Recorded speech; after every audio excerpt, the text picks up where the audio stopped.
फैसले की घड़ी बहुत नजदीक है। चंद घंटों के बाद बंगाल के भविष्य का फैसला होने वाला है।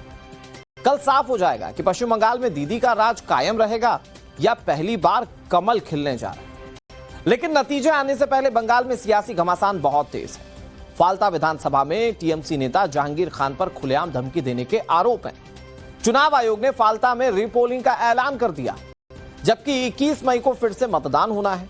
इस बीच काउंटिंग से ठीक पहले हुमायूं कबीर ने एक बहुत बड़ा यू टर्न ले लिया। बंगाल में हो रही सियासी हलचल पर हर पल की अपडेट अभी तक की आपको बताते हैं हमारी इस रिपोर्ट में।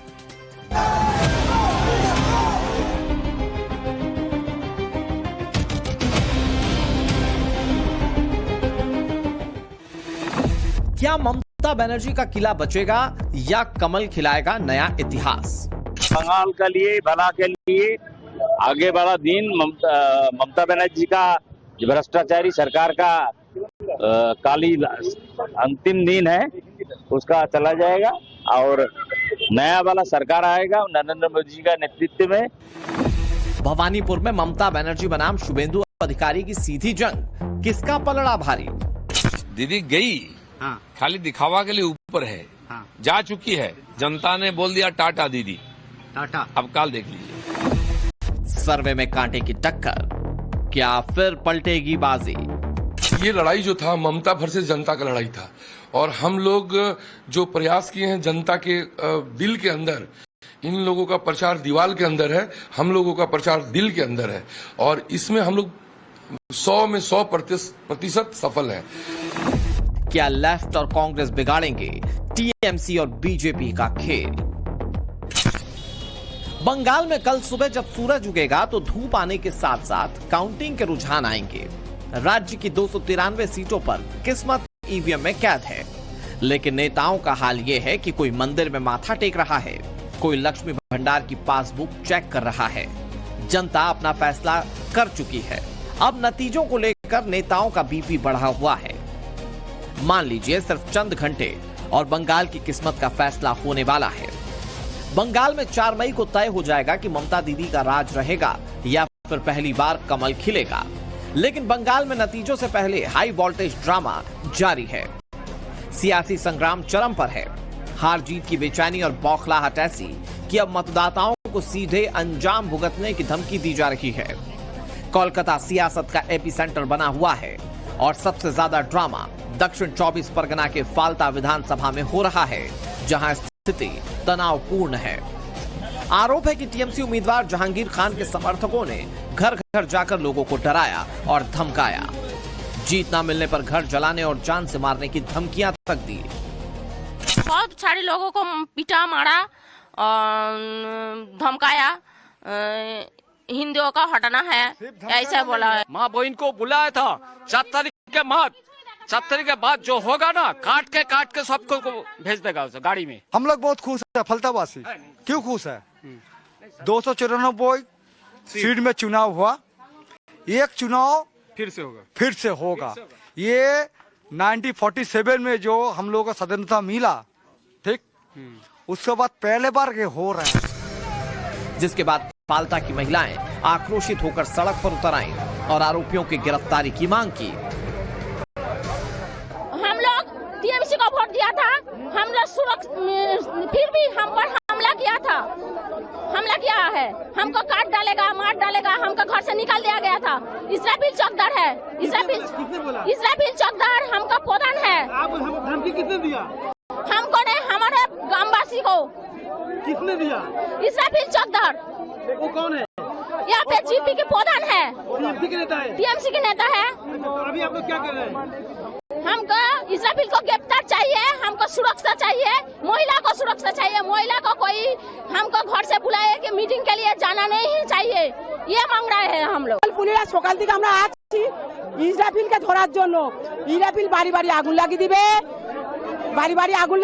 বলেছে, আর বলেছে রক্তপাত করে দিব 4 তারিখে। আমরা জিতি আয়ত্তের মধ্যে আসছি। ইসরাফিল टीएमसी ने बोला? হ্যাঁ, টিএমসি কে ওই ইসরাফিল চকদার বলেছে। আর ওরা আমরা এই মীমাংস করতে পুষ্টিকে ধরো। फाल्ता से सामने आई हिंसा और दबाव की तस्वीरों ने लोकतंत्र के इस महापर्व को दागदार कर दिया। पश्चिम बंगाल में एक आरोप लगता रहा है कि यहाँ की राजनीति डर और भय पैदा करके सत्ता में आती है। जो भी पार्टी सत्ता में आई उसने हथियार डर और भय को बनाया और दशकों से ये सब कुछ दबा रहा, जमीन के नीचे, पर्दे के पीछे और राजनीति के दीवार के पीछे। लेकिन आज वो सच खुलकर सामने आ गया। पश्चिम बंगाल के फाल्टा विधानसभा क्षेत्र में जब हासिमपुर गांव के लोगों ने अपना आक्रोश दिखाया, अपना आंदोलन किया, तो पूरा देश ये देखकर चौंक गया कि पश्चिम बंगाल में चुनाव कैसे जीते जाते रहे हैं और पश्चिम बंगाल में चुनाव कैसे होते रहे हैं। स्थिति की गंभीरता को देखते हुए चुनाव आयोग ने लोकतंत्र के इस महापर्व की शुद्धि के लिए पूरी विधानसभा में दोबारा चुनाव करवाने का फैसला किया। चुनाव आयोग ने पश्चिम बंगाल की फाल्टा विधानसभा सीट पर वोटिंग रद्द कर दी।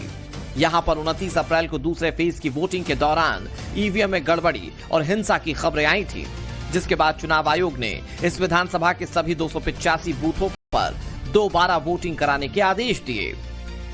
फाल्टा विधानसभा क्षेत्र जहां चुनाव को रद्द कर दिया गया है, एक बार फिर से यहां पर वोटिंग होनी है, लेकिन चुनाव को रद्द दरअसल इसलिए किया गया क्योंकि चुनाव आयोग ने जो रिपोर्ट दी उसके मुताबिक यहां चुनाव में गड़बड़ी की गई थी। ऐसी गड़बड़ी की गई थी, चुनाव आयोग ने कहा कि आप अपना माथा पीटते रह जाएंगे।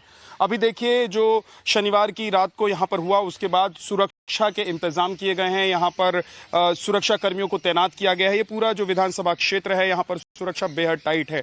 गश्त लगाए जा रहे हैं पूरे गांव में। आप देखेंगे तो लोग ज्यादातर अपने घरों के अंदर हैं, बाहर कम लोग निकल रहे हैं। जिन लोगों को सिर्फ कामकाज है वो अपने घर से बाहर निकल रहे हैं। बाकी आप देखेंगे तो यहां पर आपको सन्नाटा दिखाई देगा। अब फाल्टा में 21 मई को सुबह 7 बजे से शाम 6 बजे तक दोबारा वोटिंग होगी और नतीजे 24 मई को जारी होंगे। According to us, not a happy decision. Why alone Falta would be isolated and elections held there again is not clear to us. चुनाव आयोग के इस फैसले ने टीएमसी की बौखलाहट को जगजाहिर कर दिया। टीएमसी महासचिव अभिषेक बनर्जी ने सीधे दिल्ली को चुनौती दी और सोशल मीडिया पर बेहद तल्ख लहजे में अपनी भड़ास निकाली। अभिषेक बनर्जी ने लिखा कि तुम्हारे बंगाल विरोधी गुजराती गैंग और उनके साथी ज्ञानेश कुमार मेरी डायमंड हार्बर मॉडल का कुछ भी नहीं बिगाड़ सकते, चाहे 10 जन्म भी लग जाएं। जो कुछ भी करना है पूरी ताकत लगा लो। मैं भारत सरकार को चुनौती देता हूं, फाल्टा आकर मुकाबला करो। दिल्ली से अपने गॉडफादर को भेजो। अगर हिम्मत है तो फाल्टा में चुनाव लड़कर दिखाओ। मतगणना से पहले धमकियों का ये दौर बंगाल के रक्त रंजित चुनावी इतिहास की याद दिला रहा है। फाल्टा को लेकर बीजेपी और टीएमसी के बीच आरोप प्रत्यारोप की जंग छिड़ गई है। फाल्टा पहले से ही नजर में, उसका पूरा हिसाब देखिए। कई साल से लोग वहाँ वोटिंग नहीं कर पाते, चाहे पंचायत, असेंबली, पार्लियामेंट कुछ भी वोट हो। इसलिए पहले से ही वहाँ कड़ाई किया है चुनाव कमीशन। वहाँ का जरभार को जाके बोलना पड़ा था, गुंडों को चमकाना पड़ा था, फिर भी लोगों को घर घर जाके धमकाया। कल लोग रास्ता में आके प्रतिबाद किया कि हमें वोट से रोका जा रहा है। तो एक एक बूथ में से क्या गड़बड़ी हुई, क्या हुआ, पूरा डिटेल्स चुनाव कमीशन ने सामने लाया है और इसलिए पूरा असेंबली में रिपोलिंग हो रहा है। ये होना चाहिए और लोगों का लोकतांत्रिक अधिकार की ये सवाल है, उसको सम्मान किया है कमीशन ने। वो उनका कोई कुछ हुमकी नहीं दिया। वो भाजपा नाटक कर रहा है, वो उसका प्रॉब्लम है, हमारा कोई प्रॉब्लम नहीं है। हम लोग कुछ नहीं किया, पब्लिक वोट दिया और भाजपा जानता है वो हारने वाला है, इसीलिए नाटक कर रहा है। इस बीच दूसरे राज्यों के नेता भी इस आग में घी डालने का काम कर रहे हैं। अगर स्मार्ट मीटर में ये बेईमानी हो सकती है तो ईवीएम में क्यों नहीं हो सकती? या देखिए, मोबाइल ऑफ है, आपका ऑफ है, मोबाइल रिंगर ऑफ है, तब भी मोबाइल में अलर्ट आएगा। है क्या ये बौखलाहट चुनावी हार के संकेत है? इसका सटीक जवाब कल होने वाली मतगणना से साफ हो जाएगा। ये लड़ाई जो था ममता वर्सेस जनता का लड़ाई था और हम लोग जो प्रयास किए हैं जनता के दिल के अंदर, इन लोगों का प्रचार दीवार के अंदर है, हम लोगों का प्रचार दिल के अंदर है और इसमें हम लोग 100 में 100% सफल हैं। लेकिन मतगणना को लेकर चुनाव आयोग ने तैयारी पूरी कर ली है। स्ट्रांग रूम पर चप्पे चप्पे पर सुरक्षा कर्मी तैनात हैं। कई इलाकों में बीएनएस की धारा 163 लागू है। पश्चिम बंगाल में 4 मई को चुनाव के नतीजे आएंगे और उससे पहले सुरक्षा व्यवस्था जो है उसको स्ट्रांग रूम के बाहर चाक चौबंद कर दिया गया है। कोलकाता पुलिस के साथ साथ जो सीआरपीएफ और जो अदर पैरामिलिट्री फोर्स के जवान हैं उनको तैनात किया गया है स्ट्रांग रूम के बाहर और अंदर, और लगातार जो सुरक्षा निगरानी है वो की जा रही है। इस वक्त हमारी मौजूदगी विधाननगर कॉलेज में है। ये भी एक स्ट्रांग रूम है और इससे कुछ ही दूर पे काउंटिंग सेंटर है 50 मीटर की दूरी पे, और यहाँ भी जो है वो सुरक्षा के पुख्ता इंतजाम किए गए हैं। किसी को भी यहाँ पर आसपास जो है वो इकट्ठा होने की परमिशन नहीं दी गई है। बीएनएस की धारा 163 जो है वो यहाँ पर लागू है। 4 से अधिक लोग एक साथ इकट्ठा नहीं हो सकते हैं। यही कारण है कि देखिए जो अलग अलग पार्टी के नुमाइंदे हैं वो शेड बना कर जो है सामने रोड के अगर आप देखेंगे तो वहां पर बैठे हुए हैं और लगातार वहां से निगरानी कर रहे हैं। अगले 12 घंटे बंगाल की राजनीति के लिए कयामत की रात जैसे हैं। फाल्टा को छोड़कर बाकी सभी 293 सीटों का जनादेश कल दोपहर तक साफ हो जाएगा। क्या दीदी का किला बचेगा या बंगाल की सत्ता में परिवर्तन होगा? Bureau report, times now.